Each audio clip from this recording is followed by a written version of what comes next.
ಈ ಒಂದು ಮ್ಯಾಟ್ರಿಕ್ ತನಕ ಪಿ ಯು ಸಿಯಲ್ಲೂ ಖರ್ಚು ಖರ್ಚು ಖರ್ಚು ಖರ್ಚು ದುಡ್ಡಿದ್ದವ್ರಿಗೆ ಅನುಕೂಲ ರೀ, ದುಡ್ಡಿದ್ದವ್ರು ಎಲ್ಲಿ ಕಲಿಕ್ಕೆ ಸಾಯ್ತದೆ.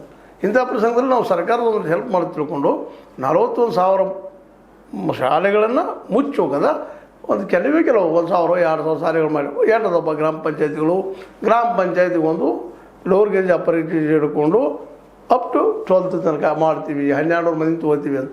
ಇಡೀ 5-6 ಹಳ್ಳಿಗಳ ಮಧ್ಯದಲ್ಲೇ 1,000-2,000 ಮಂದಿಗೆ ಅದು ಪಿ ಯು ಸಿ ತನ ಅದು ಹುಡುದಾರಲ್ಲಿ ಹೋಗ್ಬೇಕಾಗಿದೆ. ಈಗ ಅದರೊಳಗೆ ಮೊರಾರ್ಜಿ ಅದು ಇದು ಎಲ್ಲ ನೀವು ಹೇಳಿದ್ರಿ, ದೊಡ್ಡವರು ಮಾಡಿ ಒಬ್ಬ ಭಾರಿ ಸ್ಕೂಲ್ ಅದಾವ ಅಂತೇಳಿ. ಅದು ಯಾರಿಗೆ ಅದು ಪ್ರತಿಭಾವಂತ ಮಕ್ಕಳಿಗೆ, ದಡ್ಡ ಮಕ್ಕಳಿಗೆ ಹೇಳಿದ, ಓದ್ಲಿಕ್ಕೆ ಬರ್ಲಿಕ್ಕೆ ಕಲಿಸಲಾರಂಥ ಪರಿಸ್ಥಿತಿ ಇದ್ದಂಥ ಮಕ್ಕಳಿಗೆ ಹೇಳಿದ. ಎಲ್ಲಿ ಸ್ಕೂಲಿಂದ ಫ್ರೀಯಾಗಿ ಕಲಿಸುವಂಥವು ಪಾಪ ಕನ್ನಡ ಶಾಲೆಗೆ ಹೋಗ್ತಿದ್ದು ಮಕ್ಕಳು ಹೋಗ್ತಾವೆ, 1-2 ಅಕ್ಷರ ಕಲಿತಾವೆ, ಕಡೆಗೆ ಸೇರಿ ಮಾಡೋಕ್ಕೆ ಕಲಿತಾ ಅಂತ ಪ್ರಸಂಗ ಇವತ್ತದ. ಆ್ಯಕ್ಚುಲಿ ಸ್ಯಾನ್ ಆಗೋದು ಭಾಳ ಸುಳ್ಳದು. ಎಲ್ಲೋ ಒಬ್ಬ ಆಗಿದ್ರೆ ಅದು ಉದಾಹರಣೆ ಡಿ ಸಿ ಪಾವಟಿ ಆದರೂ ಕನ್ನಡ ಶಾಲೆಗೆ ಕಲ್ತದ್ದು ಎಕ್ಸೆಪ್ಷನ್ಸ್ ಎಲ್ಲ ಅವು. ಪ್ರತಿ ಮಗುನೂ ಡಿ ಸಿ ಪಾವಟಿ ಆಗಲಿಕ್ಕೆ ಸಾಧ್ಯದನಾ? ಪ್ರತಿ ಮಗುನೂ ಗಾಂಧಿ ಆಗಲಿಕ್ಕೆ ಸಾಧ್ಯದನಾ? ಪ್ರತಿ ಮಗುನೂ ನಾನೇ ಹೇಳ್ತಾ ಇದ್ದೀನಿ ಇವತ್ತು ಇವೆಲ್ಲ ಆಗಲಿಕ್ಕೆ ಸಾಧ್ಯ ಇಲ್ಲ. ಆ ಮಕ್ಕಳನ್ನ ತಯಾರು ಮಾಡಬೇಕಾದ್ರೆ ತಯಾರು ಮಾಡೋದಪ್ಪ ಶಾಲೆ, ಮನೆ ಮತ್ತು ಶಾಲೆ. ತಾಯಿನ ಮೊದಲು ಪಾಠಶಾಲೆ, ಅದ ನಂತರ ಶಾಲೆ.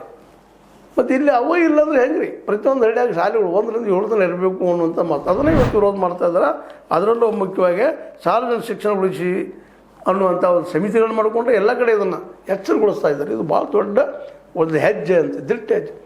ಶಿಕ್ಷಣ ಬೇಕಾಗಿದೆ ನಮಗೆ, ಫ್ರೀ ಶಿಕ್ಷಣ ಆಗಬೇಕು, ಸ್ಟ್ಯಾಂಡರ್ಡ್ ಶಿಕ್ಷಣ ಆಗಬೇಕು, ಪ್ರತಿಯೊಬ್ಬರು ಸಿಗಬೇಕು ಅನ್ನೋದು ಇವತ್ತು ನಮ್ಮ ಜನರಲ್ಲಿ ಮೂಡ್ತಾ ಇದೆ. ಅದು ಭಾಳ ಮಹತ್ವ, ಇದು ಆಗಲೇಬೇಕು.